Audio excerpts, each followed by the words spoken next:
Assalamualaikum, kami dari Kumpulan 3 akan membentangkan hasil kajian kumpulan kami yang bertajuk Analisis Indeks Pembangunan Manusia di Malaysia.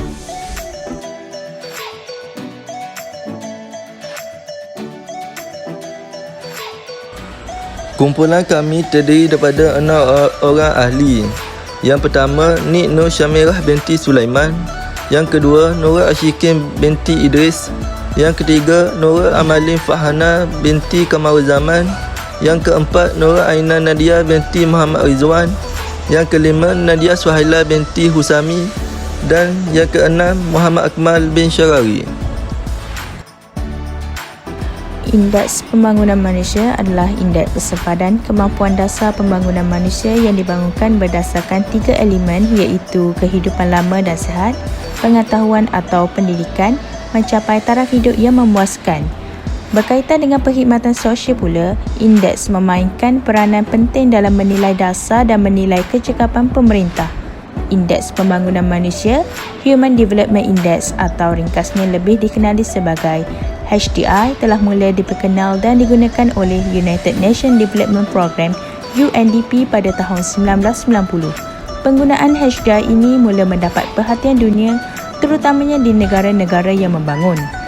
United Nations Development Programme UNDP mendefinisikan pembangunan manusia sebagai sebuah proses untuk memperluaskan pilihan masyarakat.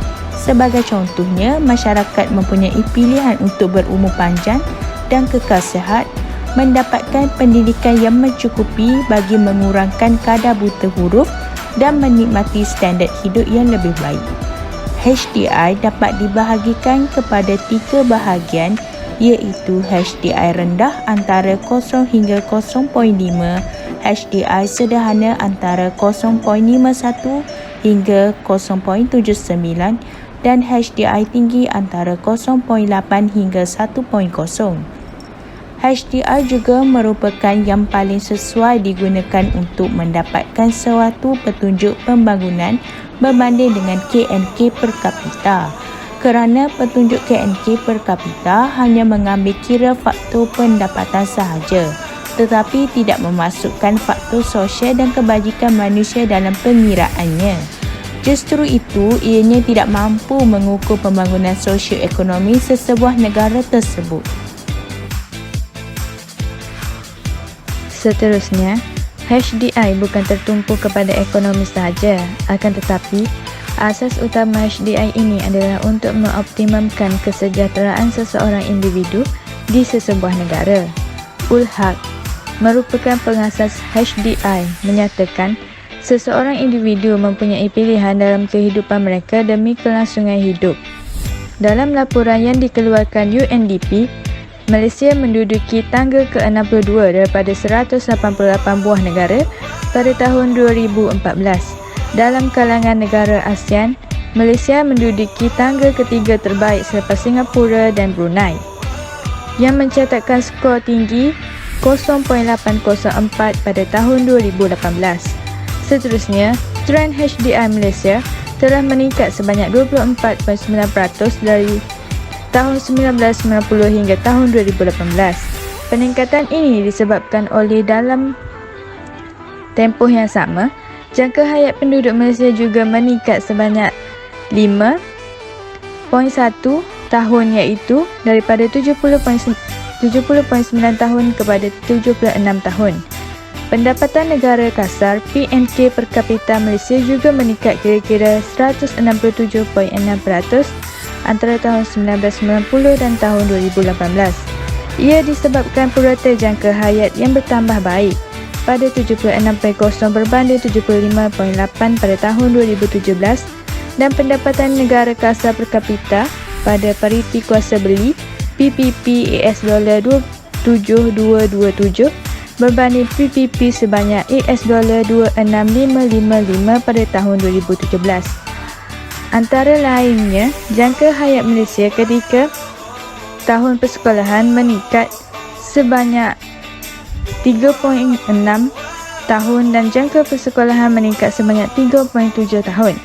Pendapatan negara kasar PNK per kapita Malaysia meningkat kira-kira 167.6% antara tahun 1990 dan 2018.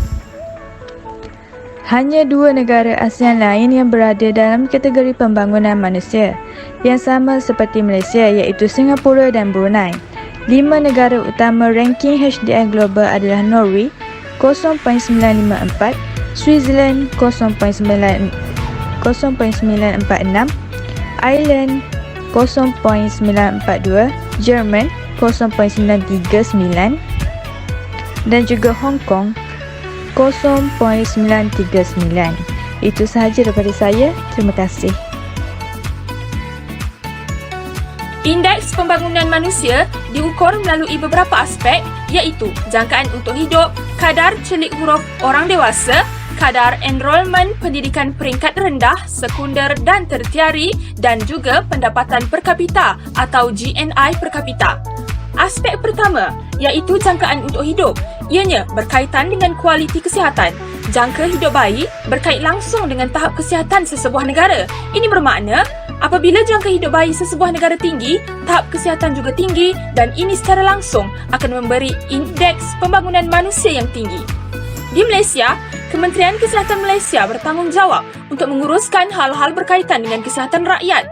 Objektif Kementerian Kesihatan Malaysia adalah untuk membantu seseorang individu untuk mencapai dan mengekalkan satu taraf kesihatan bagi membolehkannya menjalankan kehidupan ekonomi dan sosial yang produktif. Ini boleh dicapai dengan menyediakan perkhidmatan bercorak, penggalakan, pencegahan, rawatan dan pemulihan yang cekap, sesuai dan berkesan dengan memberi penekanan kepada golongan-golongan yang kurang bernasib baik. Seterusnya, aspek kedua ialah kadar celik huruf orang dewasa. Ianya berkaitan dengan tahap pendidikan masyarakat, juga tentang peratusan penduduk berumur 15 tahun ke atas yang boleh membaca dan menulis dengan memahami pernyataan ringkas mengenai kehidupan sehariannya. Apabila tahap pendidikan negara adalah tinggi, secara langsung, indeks pembangunan manusia juga akan meningkat. Di Malaysia, Kementerian Pendidikan Malaysia bertanggungjawab untuk menguruskan hal-hal berkaitan dengan pendidikan rakyat. Antara usaha yang dilakukan oleh Kementerian Pendidikan Malaysia adalah dengan pelaksanaan pendidikan menengah rendah adalah untuk murid-murid yang berumur 13 hingga 15 tahun iaitu tingkatan 1 hingga tingkatan 3 dan diberikan pendedahan pelbagai bidang ilmu dengan menggunakan bahasa kebangsaan sebagai bahasa pengantar utama.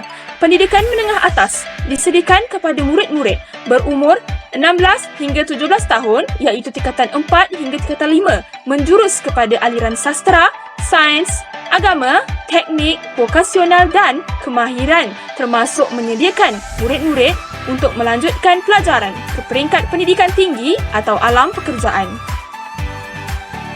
Seterusnya, indeks pembangunan manusia juga diukur melalui kadar enrolment pendidikan dari segi rendah, sekunder dan tertiary. Ia berkaitan dengan setakat mana masyarakat memperolehi pendidikan. Kadar enrolment bermaksud kadar bilangan orang yang mendaftarkan diri mereka sebagai pelajar di mana-mana institusi dalam negara sama ada di peringkat rendah, sekunder dan tertiary. Di negara Malaysia, rasio yang boleh dilihat ialah primary dan secondary pendidikan. Melalui hasil kajian Kementerian Pendidikan Malaysia menerusi data kajian di dalam Quick Fact 2019 mendapati bahawa kadar enrolment bagi primary pendidikan semakin meningkat daripada 2017 sehingga 2019 yang mencatat bilangan keseluruhan 200,726 dan 761. Begitu juga bagi kadar enrolment bagi secondary pendidikan yang menunjukkan semakin meningkat daripada 2017 sehingga 2019 yang mencatat bilangan keseluruhan 200,007 dan 496. Di sini bahawasanya kita dapat menyimpulkan semakin tinggi kadar enrolment pendidikan di Malaysia, semakin tinggi Human Development Index negara Malaysia bagi mencapai pembangunan manusia yang baik. Hal ini kerana tahap indeks pembangunan manusia di sesebuah negara itu diukur melalui tahap pendidikan masyarakat di negara tersebut. Akhir sekali, indeks pembangunan manusia diukur melalui pendapatan per kapita atau GNI per kapita iaitu Gross National Income per capita. Ia berkaitan dengan taraf ekonomi masyarakat dalam negara. GNI, Gross National Income Per Capita, diukur untuk menentukan standard hidup atau taraf hidup masyarakat di Malaysia. Gross National Income Per Capita diukur dalam bentuk USD bagi menentukan sama ada sama dengan GDP, Gross Domestic Product, secara minimum atau lebih dan sebaliknya. Sekiranya masyarakat di Malaysia memperolehi sumber makanan dan sumber pendapatan yang baik dari segi nutrisi dan juga sumber pendapatan yang stabil, bermakna mereka memperolehi standard hidup yang baik berdasarkan ekonomi negara. Justeru itu, melalui Gross National Income Per Capita akan menunjukkan bahawa masyarakat akan mendapat nutrisi yang mencukupi untuk menjaga kesihatan mereka, di mana semakin tinggi taraf hidup masyarakat, bermakna semakin tinggi Human Development Index di negara Malaysia. Menyebut tentang pembangunan Malaysia ini semestinya dapat kita lihat berkaitan dengan mengukur sejauh manakah perubahan perancangan yang dilakukan oleh pihak tertentu bagi membawa sesuatu perubahan ke arah kemajuan kepada kehidupan manusia. Terdapat 3 langkah berdasarkan 3 indeks pembangunan manusia, iaitu yang pertama ialah pendidikan. Kerajaan telah menyediakan peruntukan kewangan dan membina banyak pusat pendidikan rendah seperti prasekolah bagi membangunkan tahap pendidikan dalam kalangan pelajar atau masyarakat yang menetap di luar bandar. Contohnya, kerajaan Malaysia telah melakukan perubahan infrastruktur di kawasan pedalaman seperti negeri Sarawak, dan dalam masa yang sama, kerajaan telah membina sebanyak 2,400 kelas prasekolah untuk seluruh negara.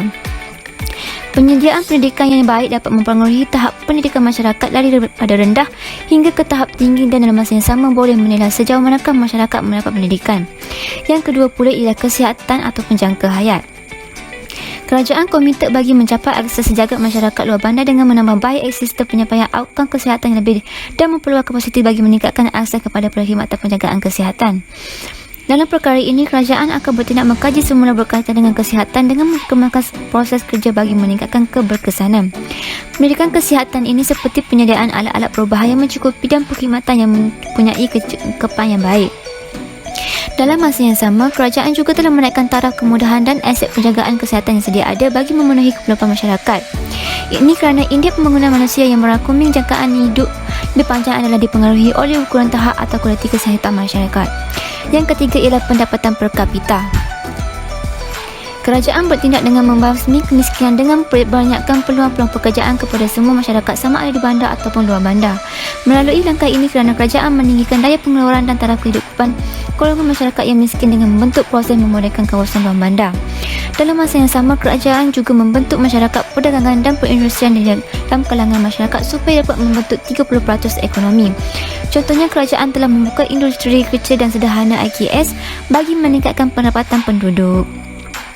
Melalui taraf ekonomi masyarakat ini dapat mempengaruhi pendapatan per kapita negara.